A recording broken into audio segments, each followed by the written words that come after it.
Esqueça o presente. Você agora está num outro tempo e num outro lugar no passado.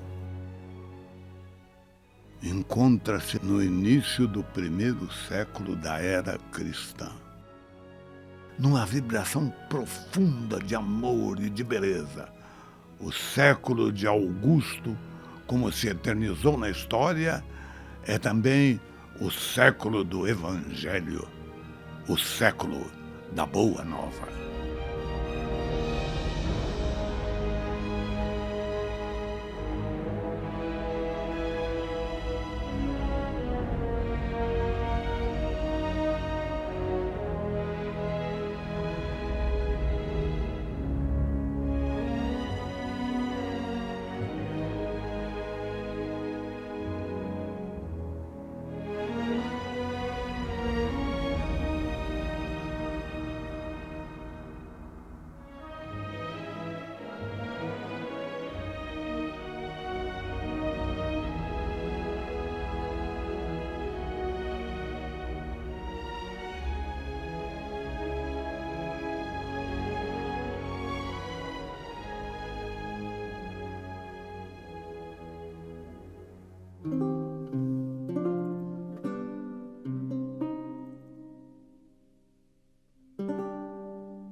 Se os 12 apóstolos de Jesus formam um grupo bem diversificado no campo das aptidões pessoais, também gostam de exibir aos companheiros outras capacidades de realização daquilo que prega o mestre.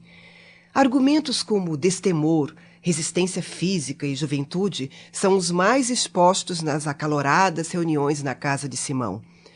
A juventude, por exemplo, é exaltada pelo idealismo quente dos próprios jovens.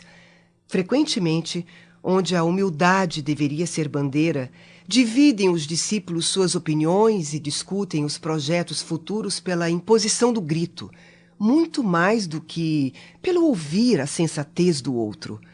As ações e reações revelam a natureza de cada um. O Senado romano não faria melhor.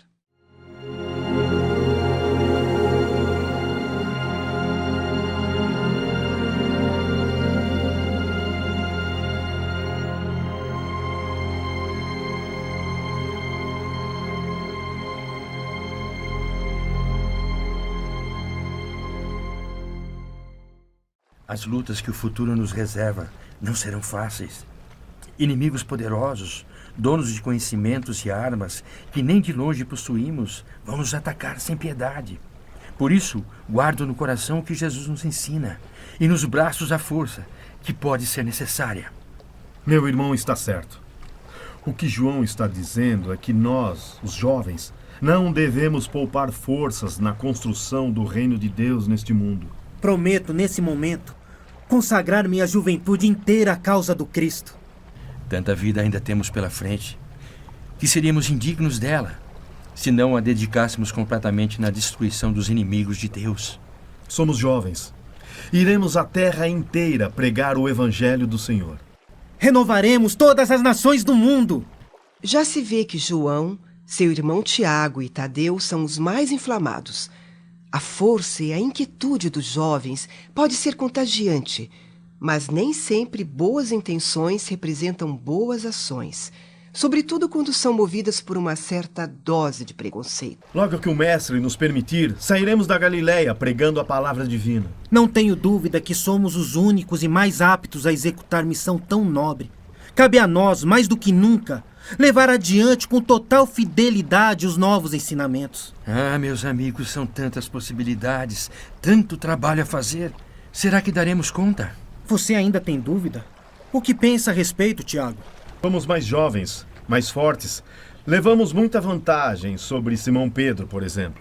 Pobre chefe de família. Velho e sem energia. Preso aos deveres do lar, às tarefas do dia a dia. E quanto a Mateus? Não menos diferente e incapacitado.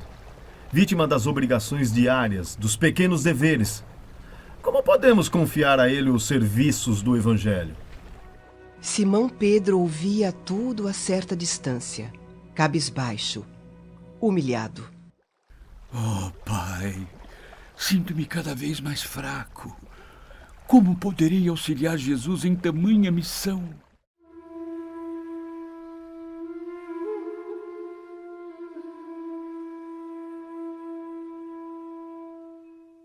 No dia seguinte, com o coração repleto de angústia, Simão procurou Jesus, que o recebeu serenamente, sem demonstrar surpresa alguma. Mestre, meu espírito permanece inabalável, mas meu corpo carece de energia vital.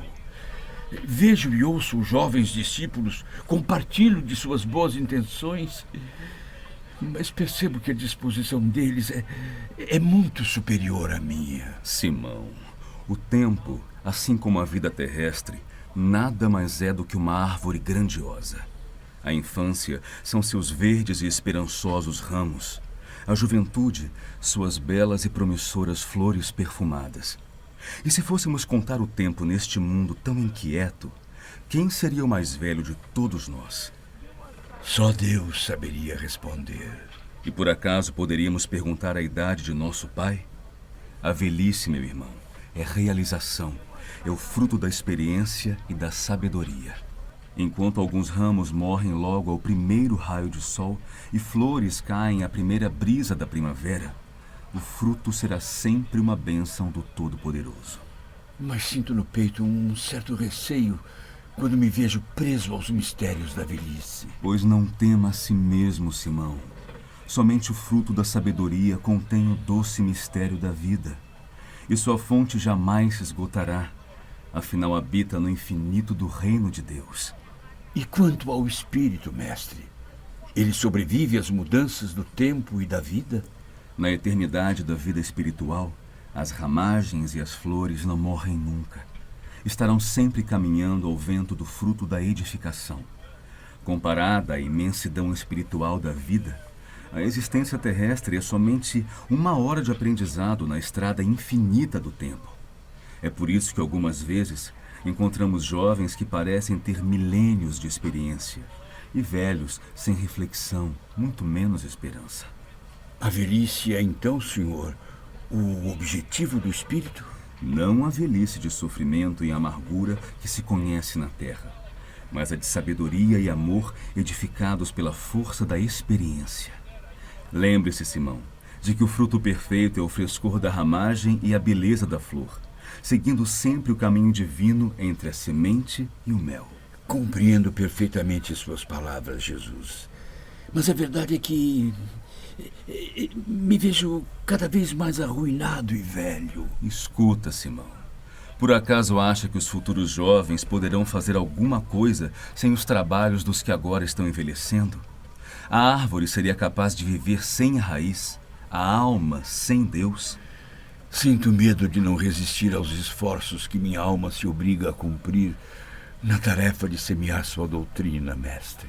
Lembre-se apenas do esforço que cabe a você, meu amigo.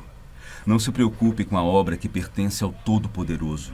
O mais importante é não se esquecer jamais que nossa tarefa é intransferível. E quanto a João e os mais jovens? Eles têm noção da importância de suas tarefas? João também será velho, e seus cabelos brancos contarão profundas experiências. Não se entristeça com as palavras dos mais jovens da terra. A flor no mundo terrestre pode também enfeitar o cortejo das ilusões. O importante é amar os jovens que cultivem o trabalho e a reflexão. Mas o que fazer? Como reagir aos mais impetuosos? Aos que desrespeitam e humilham os mais velhos? Não deixe de sorrir igualmente para os levianos. São crianças que carecem de cuidado, abelhas que ainda não aprenderam a fazer mel. Perdoe os seus entusiasmos mesquinhos e sem rumo, como se deve esquecer os impulsos de um menino na inconsciência dos primeiros dias da vida terrena. Esclareça suas mentes e corações e jamais pense que outro homem poderá efetuar o esforço que cabe somente a você. Obrigado pelas palavras confortadoras, mestre. Sinto-me com o espírito renovado. Vá e jamais desanime, Simão. Um velho sem esperança em Deus é um irmão triste da noite. mas eu venho trazer ao mundo as claridades de um dia eterno.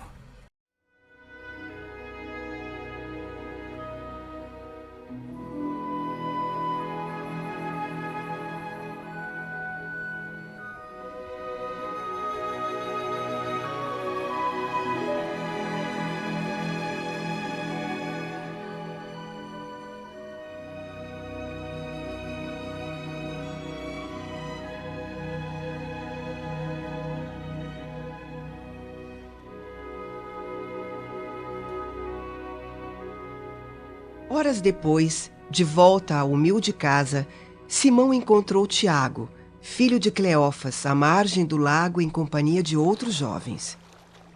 Queridos amigos, precisamos unir nossas forças, nossa energia, para realizarmos juntos a grande missão. Somos jovens, com espírito brando e corpo são. Não podemos contar somente com a experiência dos que se dizem mais sábios, mas que, na verdade, não têm disposição física para tamanha tarefa. Tiago dirigiu as últimas palavras com os olhos voltados para Simão, que, sem se sentir ofendido nem enciumado, recordou os conselhos de Jesus. Passados alguns minutos, ao perceber que Tiago estava sozinho, ele se aproximou ternamente. Meu irmão, meu nobre amigo, estive refletindo enquanto ouvia suas gratas palavras. Será que o Espírito tem idade? Não seria o Todo-Poderoso o mais velho de toda a criação? E quem entre nós teria a presunção de se igualar a Deus? Nenhum de nós. Um rapaz não seria capaz de realizar sua tarefa neste mundo sem ter aprendido com as experiências de seus pais. Não devemos nos limitar apenas às idades, mas aos objetivos sagrados de nossa vida, a fortalecer o reino divino em todas as almas. Tem razão, meu amigo. A ternura e a serenidade demonstradas por Simão deixou Tiago comovido. O velho apóstolo se aproximou do jovem idealista, sorriu e lhe envolveu num abraço tão fraterno quanto verdadeiro. A tarde cai. Uma leve brisa sopra no ar, levando a todos os corações a voz sábia do Messias. Enquanto isso, Simão observa na praia 2 crianças brincando ao mar. Concentrada nas palavras do mestre, a mãe delas não percebe que estão se distanciando, mas o velho pescador está atento. Logo se aproxima dos meninos. Venham, crianças. O mar é lindo, mas esconde muitos perigos. Sentem-se aqui nesta pedra enquanto ouvimos as palavras de Jesus. Muito obrigada, Senhor. Não reparei que meus filhos estavam tão longe. Venham comigo, crianças, e agradeçam ao amigo. Havia tempo que o velho pescador não se sentia tão realizado. Inspirado por uma sensação estranha e com a alma fortalecida, compreendeu que a felicidade daquela tarde não seria completa se as crianças houvessem desaparecido no fundo das águas. Uma sincera alegria invadiu seu espírito. Compreendeu com Cristo o prazer de servir, o júbilo de ser útil.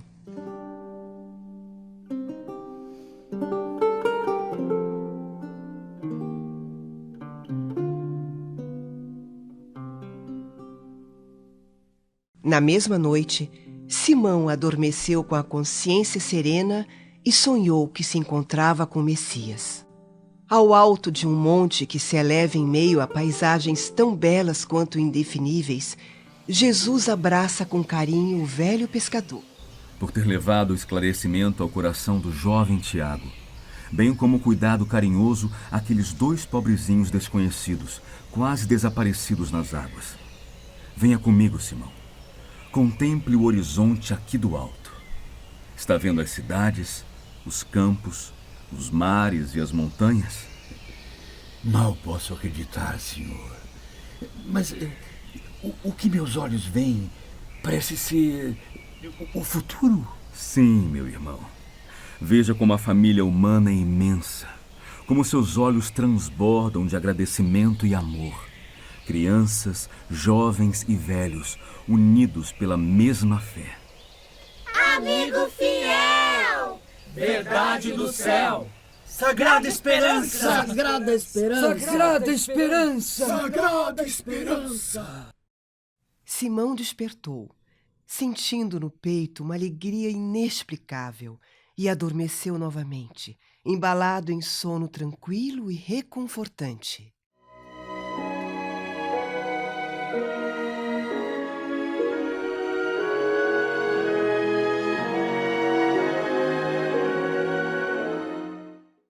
Na manhã seguinte, o velho pescador procurou Jesus. Beijou a humilde túnica do mestre, enquanto mal podia conter as lágrimas. Mestre, agora o compreendo. Na verdade, Simão, ser moço ou velho no mundo não interessa. Antes de tudo, é preciso ser de Deus. Boa nova.